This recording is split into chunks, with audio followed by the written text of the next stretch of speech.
সকলোকে লহৰ কৃষ্ণলৈ স্বাগতম জনাই আজি ষষ্ঠ শ্ৰেণীৰ সংস্কৃতৰ 2021 চনৰ প্ৰশ্নপত্ৰখন আলোচনা কৰিবলৈ আগবাঢ়িছোঁ। গতিকে তোমালোকে প্ৰশ্নখন চাবা কেনে ধৰণে আহিছে। গতিকে আমাৰ প্ৰশ্নপত্ৰখন তেনেকুৱা ধৰণেই হ'ব। 1 নম্বৰতে দিয়া হৈছে মাতৃভাষায় অনুবাদন কৰোঁত। মাতৃভাষালৈ অনুবাদ কৰা। ইয়াত 3টা খণ্ড দিয়া হৈছে। লেখা হৈছে যে 3টা খণ্ড দিয়া হৈছে, তিনিটাৰে অসমীয়াত তাৰ অৰ্থ লিখিব লাগে। গতিকে ইয়াৰ কাৰণে আমি কি কৰিব লাগিব, প্ৰতিটো পাঠৰ অসমীয়া অনুবাদটো ভাল ধৰণে জানিব লাগিব। ক নম্বৰতে দিছে নৰেন্দ্ৰ গৃহম আগত্য সৰ্বং বৃত্তান্তং সম্বায়ৈ অকথেত। এইটো পাঠৰ পৰা আহিলে। ৰাগী অহল্যাবাই পাঠটোৰ পৰা 2য় খণ্ডত দিলে। তাৰপিছত এটত উদ্যানম পাঠটোৰ পৰা 3 নম্বৰ খণ্ডটো দিলে।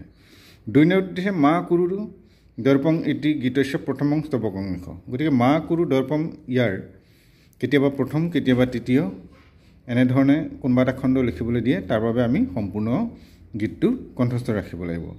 3 নম্বৰতে দিয়া হৈছে খালী ঠাই। শচকঃ বেগেন পুষ্পং তমেব সৰ্বং মম বসু মহাভাগস্য জন্ম। 4 নম্বৰতে দিয়া আছে একপদনে উত্তৰত। একপদনে উত্তৰত বুলি দিলে সদায় জানিবা যে এটা শব্দতহে তাৰ উত্তৰসমূহ বিচৰা হৈছে। গতিকে সম্পূৰ্ণ বাক্যত উত্তৰ লিখিবলৈ নাচাবা।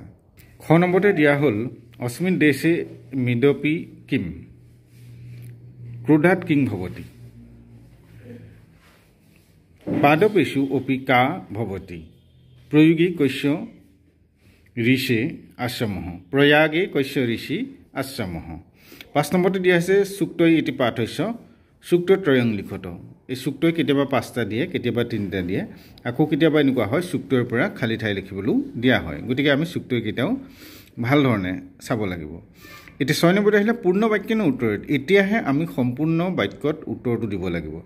বিবেকানন্দ কেন প্ৰশ্নেন সৰ্বদা আকুলঃ অভৱত নৰহ কস্মাৎ প্ৰণশ্যতি অহল্যাবাই হুলকৰস্য বিবাহ কেন সহ অভৱত জনাঃ স্নানাৰ্থং প্ৰয়াগং কদা আগচ্ছন্তি স্বদেহ বিমোহ কেশাং ন।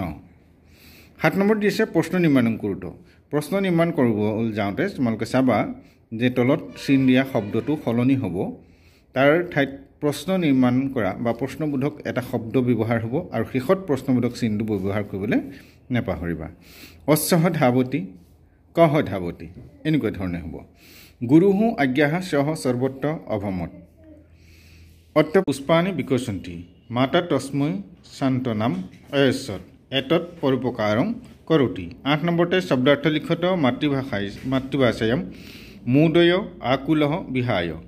9 নম্বৰতে সন্ধি সংযোগম বিচ্ছেদং স কুৰুত অতৈব নৰোপৰাণি সযুগ আত্মানম কৃত্যম যুগ উদাৰম।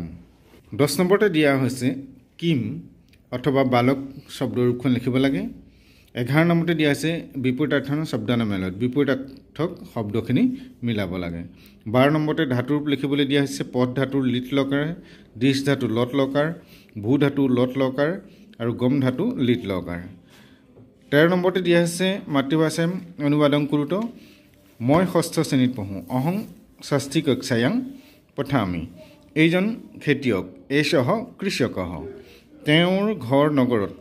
তস্য গৃহম নগৰে অস্তি। আচাৰ্যই কি কৰি আছে? আচাৰ্যঃ কিং কৰোতি। বাকী 14 আৰু 15 নম্বৰ প্ৰশ্নটো তোমালোকৰ ইতিমধ্যে হৈ গৈছে পাঠ পঢ়া আৰু চুটলিপি। গতিকে প্ৰশ্নপত্ৰখন চাবা, এবাৰ কৰি চাবা। ইয়াৰ পাছতে অন্য এখন প্ৰশ্নপত্ৰ তোমালোকৰ মাজলৈ আগবঢ়াম। তোমালোকে চেনেলটো চাই থাকিবা আৰু চেনেলটোত যদি নতুন তেতিয়াহ'লে এবাৰ লাইক কমেণ্ট কৰি শ্বেয়াৰ কৰি দিবা।